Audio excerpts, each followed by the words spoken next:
Bonjour à tous, merci d'être venus et bienvenue donc à cette conférence sur le boost de la conversion sur les sites internet. Je vais commencer par une rapide petite présentation. Donc je suis Pamela, je suis chef de projet et web marketer au sein de l'agence web Geektonic qui est à Biarritz. Et on est également un créateur d'un SaaS IA, chatbot IA en fait, qui est tout récent. Si ça vous intéresse, on a un petit stand. Et pour mon histoire avec WordPress, parce que quand même, hein, c'est un grand truc pour moi d'être ici, c'est que vraiment, je suis une enfant de WordPress. J'ai commencé mes études avec WordPress directement. Mon premier CV, c'était un WordPress. Tous mes sites, après, ça a été du WordPress. J'ai été freelance WordPress. Et maintenant, en fait, on est une agence WordPress. Donc vraiment, merci beaucoup WordCamp de m'avoir choisi. Ça me fait vraiment très plaisir. On va faire un petit tour sur les sujets qu'on va aborder aujourd'hui rapidement. Donc, je vais faire une rapide définition un petit peu de la notion de conversion. Je vais vous présenter notre concept de SDDC, qui est vraiment relié à tout ça. On va parler de quelques outils pour le CRO, je vais en reparler, et on va faire un petit focus sur le chatbot IA, parce que c'est un de ces outils en fait, de conversion un peu nouveau sur lequel il faut qu'on se penche.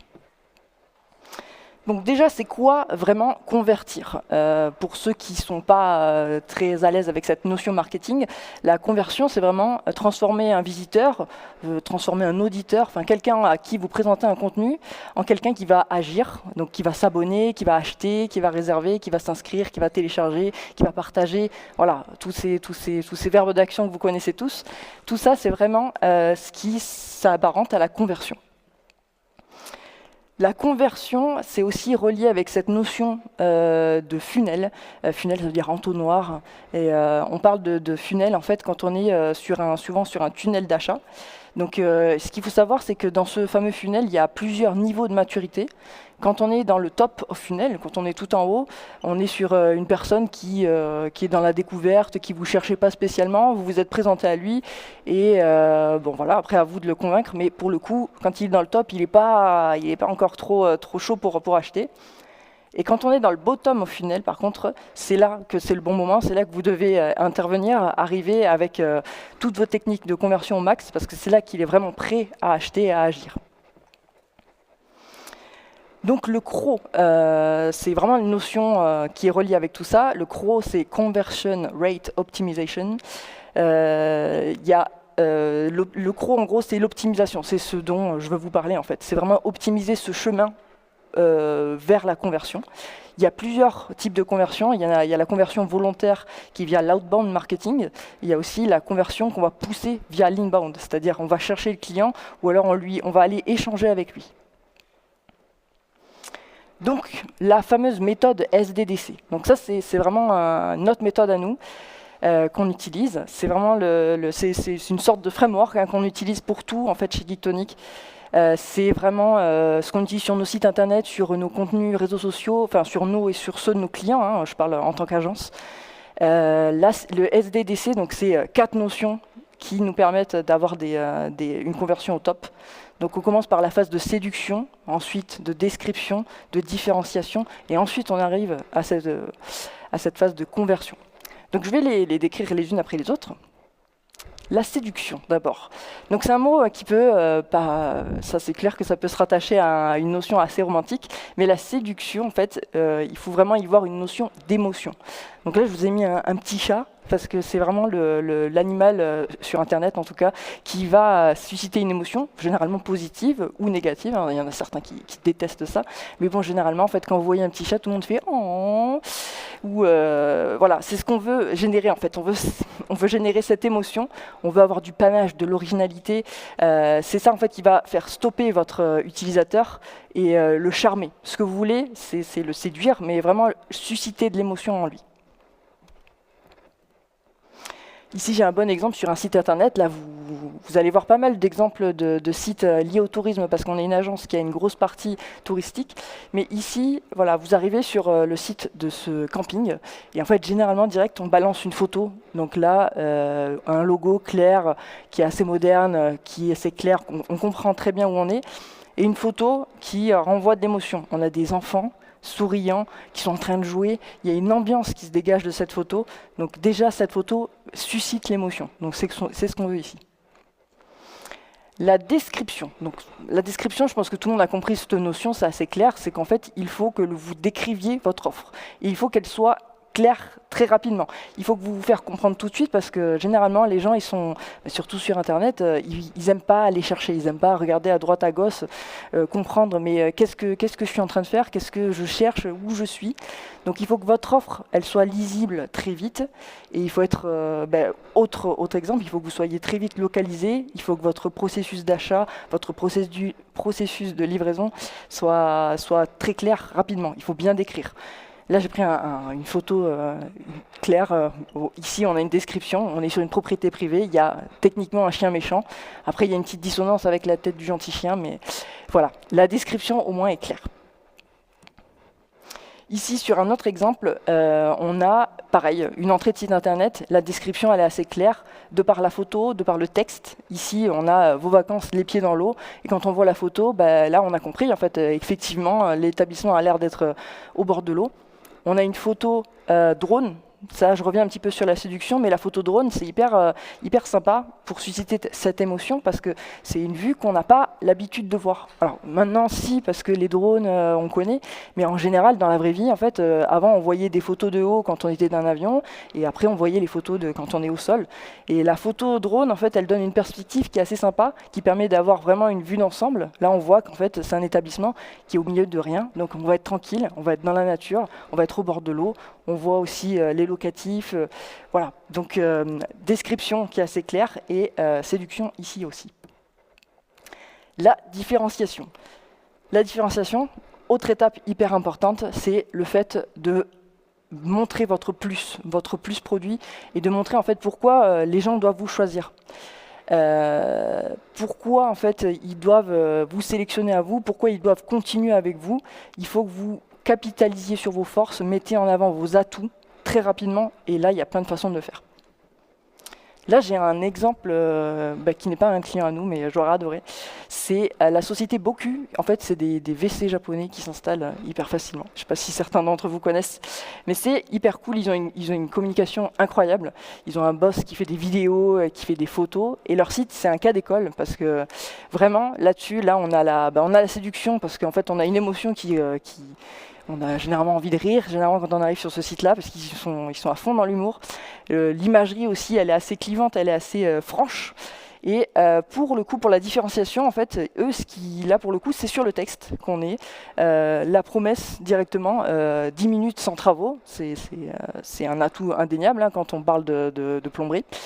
Et ensuite, plus loin sur le site, si vous descendez un petit peu plus bas, vous avez un enchaînement de petits éléments d'atouts. Donc là, c'est moins 80% de PQ utilisé, plus 200% de bien-être au WC, voilà, 10 minutes d'installation sans travaux. Tous les atouts sont listés. Donc là, on est sur et de la description et de la différenciation, parce qu'en fait, on met vraiment en avant cette différenciation.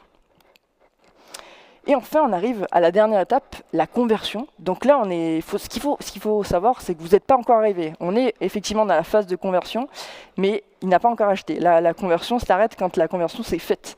Mais la conversion, c'est une vraie phase, en fait. C'est la dernière ligne droite. Il faut miser sur la réassurance quand vous arrivez à cette étape-là. C'est en gros, votre client, il a commencé à cliquer sur acheter, et là, il rentre dans le tunnel, et là, en fait, il ne faut pas que vous vous loupiez. Il faut que vous lui montriez que vous avez des avis clients. Il faut que ce soit simple. Il faut que ce soit facilement compréhensible. Donc là-dessus, il faut pas lâcher en fait. Il ne faut pas se dire bon ben voilà, il y a un formulaire, il rentre ses coordonnées bancaires et basta. Il y a plein de trucs à mettre en place pour que la dernière phase de conversion se passe très bien. Je vous ai montré un exemple. C'est pas le meilleur exemple possible. Enfin, en termes de cas d'école, encore une fois, c'est bien. Mais là, c'est ce que je considère un petit peu comme le mal incarné sur Internet. C'est le site Internet de Shein. Donc c'est Shein, je sais pas comment on le dit, mais c'est le site Internet qui vend des vêtements, voilà, qui viennent de Chine et en très très très grosse quantité et très très peu cher. Mais eux, leur page, leur fiche produit, ils ont tout mis. Donc il y a tout ce qui est réassurance au niveau des avis clients. Mais ils sont hyper détaillés, les avis clients. C'est-à-dire que ce n'est pas juste une note et un petit commentaire. C'est-à-dire qu'il y a la note, il y a le commentaire, il y a les gens qui peuvent laisser des avis avec une photo, leur montrer que effectivement le vêtement leur va bien. Ils peuvent mettre une note sur comment ils taillent le vêtement. Est-ce que c'est fidèle? Est-ce que c'est trop grand? Est-ce que c'est trop petit? Est-ce que la matière est sympa? Est-ce que c'est conforme à l'image? Est-ce qu'elle est confortable? Donc en termes de réassurance au niveau avis client, pour le coup, vraiment, il y a tout ce qu'il faut. Et ensuite, après, il y a d'autres éléments. Déjà, il y a les petites couleurs vertes qui rassurent, livraison gratuite, politique de retour, sécurité des achats. Voilà, si vous voulez, si vous voulez voir une fiche produit bien faite, où il y a vraiment tout ce qu'il faut en termes de réassurance, il faut aller voir là-dessus, même si c'est pas à bon escient. Le SDDC, donc voilà, je vous ai décrit toutes les phases. Ce qu'il faut savoir, c'est que le SDDC, vraiment, c'est quelque chose qui peut s'appliquer à tout ce qui est contenu que vous soumettez à des gens. Donc là, on s'est focus sur le site internet parce qu'évidemment, on est ici pour ça, mais il faut savoir que ça peut fonctionner sur plein de contextes différents. Donc en fait, il y a 3 piliers sur lesquels les SDDC peuvent s'appuyer. Il y a le contexte, il y a le parcours, et il y a les outils, et il y a les formats en fait. Vous pouvez être à la télé, vous pouvez être sur Google, vous pouvez être au cinéma. Au cinéma, par exemple, cas typique, vous présentez un film, la personne va s'installer pour regarder un film d'1h30. Le parcours, il y a plusieurs petites phases, c'est-à-dire qu'il y a une durée de session, il y a une intensité concurrentielle. L'intensité concurrentielle, c'est de savoir est-ce qu'il y a des gens à côté, pas loin, qui peuvent détourner l'attention de votre client. Au cinéma, par exemple, l'intensité, elle est cool, parce que généralement, quand vous vous asseyez, vous regardez le film, si vraiment le film ne vous plaît pas, généralement, vous allez arrêter le film, mais vous n'allez pas aller voir un autre film à côté. Enfin, peut-être qu'il y en a certains d'entre vous qui font ça, mais en général, voilà, le cinéma, c'est le média typique où on va s'asseoir et on va rester 1h30, on est captif devant son film. Et après, il y a aussi tout ce qui est format. Le SDDC, c'est des outils, mais c'est aussi des formats sur lesquels vous pouvez appliquer cette méthode. Vous allez voir que la preuve sociale, la preuve d'autorité, en fait, vous pouvez faire ces différentes phases sur chacun de ces éléments. Je vais vous montrer des exemples de toute façon. Donc là, on va faire un tour sur les outils Chromien. Tac. Les médias photos, bon classique, hein, une photo, ça doit être de bonne qualité, ça doit être sympathique, ça doit être bien pris, il faut que les plans soient variés, il faut qu'il y ait des mises en scène. Bon alors voilà, faut faire appel à des professionnels, c'est le meilleur moyen d'avoir des photos de qualité pour présenter son produit, pour présenter son offre. Nous on a un client par exemple, lui quand il investit sur quelque chose dans son établissement, il pense déjà à la photo qu'il va faire. Donc en fait, il a déjà une sorte de SDDC dans sa tête. Il se dit comment je vais pouvoir le mettre en valeur, comment je vais pouvoir faire en sorte que ça décrive bien ce que je veux offrir, comment je vais pouvoir montrer que c'est vraiment un truc qui va faire la différence par rapport aux autres, et comment je vais pouvoir ensuite après le vendre. Le média vidéo, hyper intéressant aussi parce qu'on peut l'utiliser de plein de manières différentes. Le média vidéo, ça peut être utilisé comme une sorte d'accueil numérique sur un site internet. C'est vrai que on n'est pas trop sur on est sur sur un site internet, on n'est pas trop sur l'humain. En fait, c'est assez compliqué d'avoir un contact. Donc on peut faire une sorte de mini-accueil avec le gérant du site internet qui va présenter son offre, qui va dire bonjour, qui va dire bienvenue. Et le média vidéo, il faut comprendre que ça sollicite 2 sens. Ça sollicite l'ouïe et la vue. Et en fait, ça, c'est le top du top si vous voulez rentrer dans le cerveau d'un être humain. Après, en vidéo, vous avez aussi tout ce qui est démonstration et accompagnement. Forcément, ça c'est vachement plus pratique que d'expliquer sur un très très long texte, etc. Vous avez tout ce qui est vidéo institutionnelle qu'on connaît tous, ça c'est classique, mais ça marche très bien. Et les avis vidéo, je vais y revenir parce que les avis vidéo, c'est aussi un des autres outils qui booste la conversion. Les avis vidéo, c'est hyper bien parce que vraiment, ça permet à n'importe qui de se mettre à la place de la personne qui va parler. On est un vrai humain déjà qui s'adresse aux autres et l'émotion, elle passe beaucoup mieux que si c'est juste un simple commentaire. Le copywriting, c'est vraiment la manière de vendre avec les mots. Donc là, ne pas hésiter à utiliser cet outil au max. Donc dans le copywriting, il y a des petites techniques en fait de rédaction. En fait, vous allez rédiger vos textes en fonction de ce que vous voulez faire passer. Le schéma le plus classique, c'est le AIDA, donc attention, intérêt, désir et action. Donc en gros, vous allez susciter l'attention avec une proposition de valeur qui envoie du bois. Vous allez faire l'intérêt et le désir avec tout ce qui est douleur. Vous allez remuer un peu le couteau dans la plaie, lui dire voilà, vous en avez marre un petit peu d'avoir des vacances pourries. Et ensuite, après, vous allez proposer votre solution en disant que vos vacances pourries, elles vont être sauvées parce qu'en fait, notre établissement, il est trop bien, il y a des trucs à faire à côté, c'est génial pour les enfants. Et ensuite, vous proposez la solution, c'est le bouton d'action, le CTA. enfin, il faut qu'il soit clair, il faut qu'il soit bien placé au bon moment. Et donc vraiment, et votre CTA aussi doit être bien rédigé, doit avoir un copywriting qui soit clair, avec des verbes d'action. Donc là, je pense qu'il y en a certains qui connaissent bien tout ça. Ben, ici, j'ai un super exemple qui met en valeur tout ça. Description, alors on a la description tout en haut, on est dans un camping en Haute-Loire, être libre et vivant, on est sur de la promesse là qui envoie de l'émotion, hein. Moi j'ai envie d'être libre et vivante en vacances. Et ensuite, après, on a les atouts du camping, comme j'ai montré tout à l'heure, en fait, qui permettent de faire la différenciation. Et ensuite, après, il y a tout ce qui est action, vous vous inquiétez pas, sur ce site-là, le formulaire de réservation, il est vraiment pas loin, juste derrière. La preuve sociale, donc j'y reviens, c'est les avis clients, c'est la preuve sociale, c'est la société qui fait une preuve de dire que c'est super bien votre produit. Donc il y a deux manières de le faire, il y a le commentaire classique écrit que tout le monde connaît. Alors après, il faut, pareil, vous êtes devant un commentaire client, comment je le fais en SDDC, le mettre juste un truc entre guillemets avec un petit nom caché un peu au milieu, bah oui, c'est toujours mieux que de ne pas le mettre, mais un vrai commentaire écrit SDDC, c'est un commentaire qui va être déjà qui va être joliment mis en forme, avec une note bien visible, les étoiles, hein, forcément c'est classique, le nom, la date effectivement du commentaire qui a été posté, une petite photo, même si c'est pas une photo de visage, alors c'est toujours mieux parce que comme je disais, hein, les humains ils aiment bien les visages, ils aiment bien les autres humains, mais une photo qui fait vrai, parce que maintenant tout le monde met une petite photo de profil sur telle ou telle plateforme. Et ouais, voilà, là pour le coup, il est même mis en gras le commentaire. Donc on met en avant ces petits mots-clés. Et forcément, c'est un commentaire qui aura un peu plus d'impact que, comme je vous disais, juste de le mentionner comme ça. Et après, il y a tout ce qui est avis vidéo. Et donc là, c'est hyper bien parce que vraiment, vous pouvez aller choisir des profils différents. Voilà, votre offre, elle s'adresse à plein de profils différents. Donc allez les sélectionner, allez les interviewer. En plus, les gens, ils aiment bien. Ceux qui sont volontaires, vraiment, ils adorent faire ça parce qu'en fait, quand ils sont contents, ils aiment le dire. Et ça, il n'y a pas mieux pour susciter l'émotion. Il n'y a pas mieux pour montrer une différenciation par rapport à ça. La preuve d'autorité. Alors là, j'ai un exemple assez parlant. On a Usain Bolt, le mec qui court le plus vite au monde, qui boit du Gatorade. Donc on a tous maintenant envie de boire du Gatorade parce qu'on se dit qu'on va courir hyper vite et faire mieux du sport si on boit du Gatorade. Donc c'est parce qu'en fait, Usain Bolt, qui est une preuve d'autorité, qui est vraiment une figure, en fait, voilà, on peut pas remettre en question sa parole. Ce type-là, vraiment, court très vite. Donc on boit du Gatorade et il est validé par cette autorité. Et sur les sites internet, c'est incarné par les logos en fait qu'on voit souvent en bas de page. Ces logos-là, en fait, ils ont une certaine autorité. Là, par exemple, j'ai une région, j'ai Camping Qualité, voilà, j'ai des logos en fait qui ont une certaine forme d'autorité et par leur présence, ils valident en fait ce site internet, cette offre, ce produit. Donc c'est aussi un moyen de réassurer les gens. La FAQ, hyper importante, ne surtout pas oublier, parce qu'en fait, elle permet de vous libérer à vous, parce qu'en fait, ça va libérer un peu le service client. Il y a des questions bêtes comme ça qu'on se pose quand on a parcouru tout un site internet, qu'on commence à avoir une offre.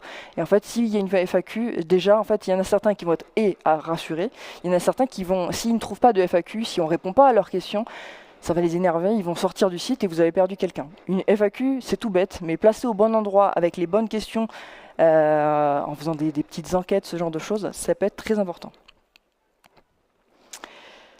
Pour terminer cet exemple, nous on a une caverne accro. En fait, c'est un document Notion où on a répertorié plein d'outils. Donc là, je vous ai fait les grosses catégories, mais en fait, on a plein d'outils un peu spécifiques qu'on a répertoriés dans un Notion hyper complet qu'on peut vous partager avec grand plaisir. Donc n'hésitez pas à venir me voir et je peux vous envoyer ça avec grand plaisir.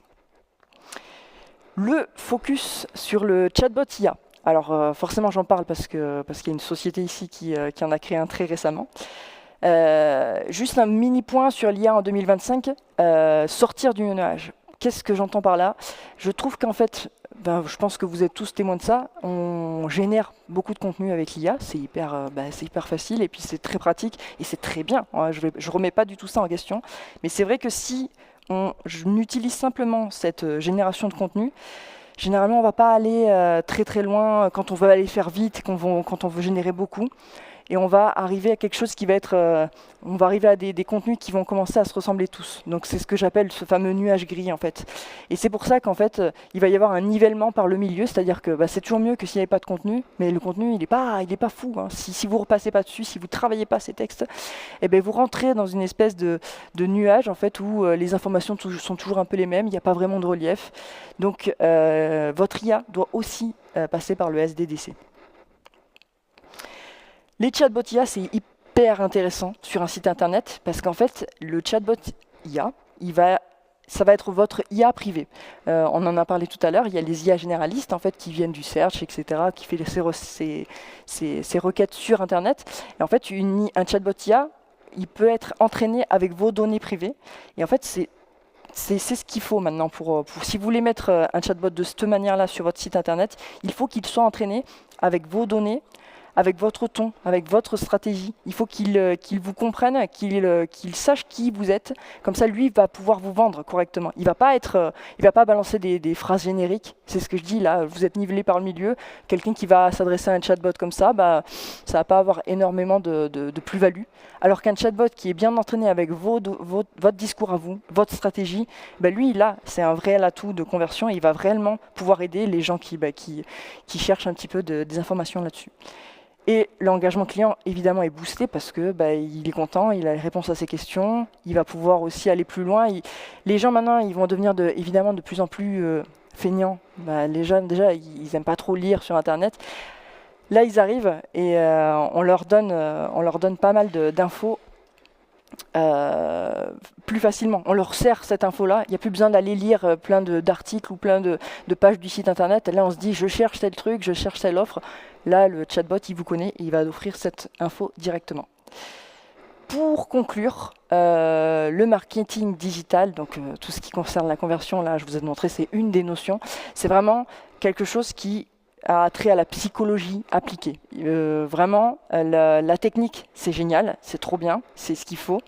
Mais il faut maintenant, pour cette notion de conversion, il faut réussir à comprendre l'humain. Il faut comprendre l'humain qui est derrière, qui est en train de lire votre offre, qui est en train de se mettre dedans. Il faut comprendre les émotions et les attentes pour les susciter et pour y répondre réellement. Et ensuite, la conversion, c'est vraiment la technique associée aux chiffres, parce que les chiffres, c'est important. Il faut analyser les chiffres, il faut analyser en fait les données qu'on vous donne, c'est des chiffres à avoir, plus de l'humain. Voilà. Merci beaucoup à tous.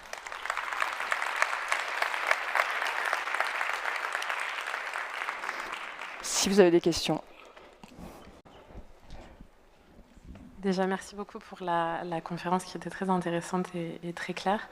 Est-ce que, au niveau du chatbot de l'IA, vous avez des outils particuliers à recommander et en retour là-dessus, quelle que soit leur force ou leur faiblesse? Ah oui, désolée, j'ai pas mis les notes. C'est pas grave. Mais en tout cas, voilà, si c'est un sujet qui t'intéresse, nous, on a créé un produit, c'est tout nouveau. Donc on a un petit stand, si jamais tu veux en parler, ça sera avec grand plaisir.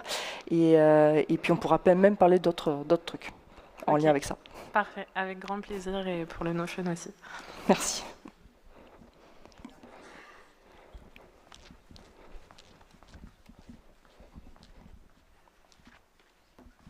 Bonjour, merci pour votre présentation. Merci. Je suis surtout très intéressé effectivement par votre chatbot. J'ai mis en place déjà un chatbot avec des solutions pour bricoler, pour voir effectivement si ça fonctionnait, avec EasyPensy, qui propose effectivement d'utiliser des IA et d'avoir une base de connaissances propre. Okay. Du coup, effectivement, on a pu tester ça depuis plus d'1 an. Ouais. On a fait des statistiques qui sont très très bonnes. Et à tel point qu'effectivement, on veut maintenant industrialiser. Et ma question est, est-ce que vous avez des statistiques d'utilisation? Est-ce que vous pouvez faire des basculements sur du WhatsApp, des choses comme ça? Oui. Et ensuite, quelque chose qui nous a beaucoup peiné, c'est que la mise à jour des données sont pour le moment manuelles. C'était artisanal. Donc, tous les éléments qui sont mis sur le site doivent être rajoutés dans notre base de connaissances, car l'indexation, le crawl ne marche pas très bien. Ouais. Du coup, c'est un peu fastidieux, c'est là où on aimerait industrialiser. Donc, est-ce que votre solution le permet? Oui, alors le lien avec le WhatsApp, j'en parlais, c'est vrai que j'en ai pas reparlé, mais c'est hyper intéressant d'avoir ça parce que une IA c'est bien, les gens aiment bien en parler, mais c'est vrai qu'il y a certaines questions, au bout d'un moment il se dit j'aimerais parler à un humain. Effectivement, bon, je parle de ma solution, mais effectivement on a mis en place des boutons en fait où les gens peuvent aller directement s'adresser à la personne en humain. On a aussi rajouté une mini FAQ à l'intérieur de l'outil. Parce que pareil, on est aussi à un endroit où il se pose des questions. Si déjà, en ouvrant le chatbot, il a la réponse, c'est encore mieux, ça sollicite moins les machines. Et ensuite, quand tu parles du crawl des informations pour alimenter la base de connaissances, effectivement, alors l'outil est encore jeune, on vient de le sortir, mais c'est un des sujets sur lesquels nos développeurs travaillent. Comme c'est tout récent, je suis en train de le chercher des yeux, est-ce qu'il va pouvoir me faire un signe, mais en tout cas, c'est un sujet sur lequel on travaille et effectivement, nous, on veut qu'il aille scroller tout seul. Là, il y a carrément un petit formulaire à l'intérieur de l'outil. On peut répondre à des questions qu'on aura préparées en amont. Mais ouais, voilà, c'est un sujet, en tout cas, on est en train d'y travailler.